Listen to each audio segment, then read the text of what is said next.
সম্পর্ক বিক্রি করার চক্রান্ত হচ্ছে এবং প্রত্যেক দিন পরিকল্পনা হচ্ছে কোন নীতি নিয়ে ভারতবর্ষের ব্যবসাদারদের পক্ষে লাভ হয়।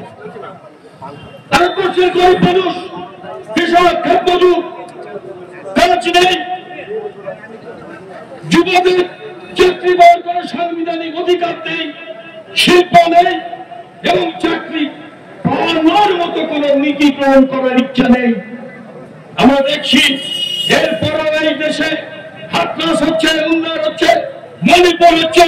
প্রধানমন্ত্রী লোকসভায় তার স্টেটমেন্ট দেন না, একবার মাথা নিচু করে বলেন না যে অন্যায় হয়েছে, ভুল হয়েছে। কোন কিছু এই দেশের সরকারের বিরুদ্ধে বললে তাকে তকমা বাজিয়ে দেওয়া হচ্ছে দেশদ্রোহী। গৌরী লঙ্কেশ মারা যান, হদিশ পাওয়া যায় না। গোবিন্দ পালসেরা মারা যান, হদিশ পাওয়া যায় না। এই দেশের অসংখ্য মানুষ মারা যান, তার হদিশ পাওয়া যায় না, কারণ এরা হদিশ দেবে না। এরা মনে করে এই দেশে ডাইভার্সিটির মধ্যে যে ইউনিটি, বৈচিত্র্যের মধ্যে যে ঐক্য, বিভিন্নতার মধ্যে যে ঐক্য, দিবে আর নিবে, মিলাবে মিলিবে, যাবে না ফিরে। এই ভারতের মানবের সাগর তীরে এই ভারতবর্ষে সমস্ত ধর্মের মানুষ তাদের ধর্ম চর্চা করে, কিন্তু তারা দেশের স্বার্থে নিজেদের প্রয়োজনে হাতে হাত দিয়ে, কাঁধে কাঁধ দিয়ে দেশকে রক্ষা করার জন্য লড়াই করে, সংগ্রাম করে। তারা এই দেশের এই ডাইভার্সিটিটাকে, এই ইউনিটিকে, বৈচিত্র্যের মধ্যে এই ঐক্যকে ভাঙতে চায় ধর্মের বিভাজনে।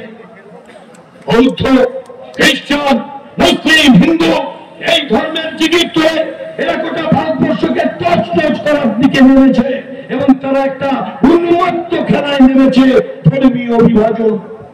আমরা এর বিরুদ্ধে, আমরা কমিউনিস্ট, আমরা লাল ঝান্ডার দল, আমরা এর বিরুদ্ধে। আমরা মনে করি এই দেশের চিরাচরিত প্রথা, এই দেশের দর্শন অনুযায়ী এই দেশে সিএ লাগু করা যাবে না, এই দেশে এনআরসি লাগু করা যাবে না। এদেশ আমার আপনার, এদেশ সবার, এদেশের সমস্ত ধর্মের মানুষ তাদের শান্তিতে নির্বিঘ্নে ধর্মচর্চা করবে, দেশ রক্ষা করবে, নিজেদের দাবিতে লড়াই করবে, আন্দোলন করবে, হাতে হাত ধরে লড়াই আর আন্দোলনকে দিনের দিনে প্রত্যেক দিন আর ঐক্যবদ্ধ বৃহত্তর আন্দোলনে রূপান্তরিত করার চেষ্টা করবে। বাধা আসবে, এ সরকার বাধা দেবে, তাই আমরা পরিবর্তন চাইছি। আমরা বলছি যে না, ইন্ডিয়া জোট নয়, ইন্ডিয়া জোট। আমরা মনে করি এই দেশকে ভাঙার সঙ্গে সঙ্গে বিজেপি আরেকটা চক্রান্ত তৈরি করেছে, সেটা হচ্ছে আমাদের দেশের সংবিধানটা আক্রান্ত। তারা চাইছে দেশের সংবিধান বদলে এক দেশ, এক নীতি, এক ভাষা, এক ভোটের দাবিকে আগামী দিনে বাস্তবায়িত করতে চায়। আমরা তার বিরুদ্ধে আমাদের শরীরের শেষ রক্তবিন্দু পর্যন্ত লড়াই করে যাব। এটা আজকে বলার দরকার নেই পশ্চিমবঙ্গে যে বিজেপির সঙ্গে তৃণমূলের গোপন আঘাত নয়, আমি বলছি প্রত্যক্ষ আঘাত। লক্ষ্য করে দেখবেন আজকে যারা বিজেপির নেতা তারা দুদিন আগে তৃণমূলে ছিলেন। তৃণমূল আর বিজেপি, বিজেপি আর তৃণমূল ওয়াশিং মেশিনের এপার আর ওপার এই লড়াই চলছে পশ্চিমবঙ্গে। যারা বিজেপির নেতা তারা একদিন তৃণমূলের নেতা ছিলেন।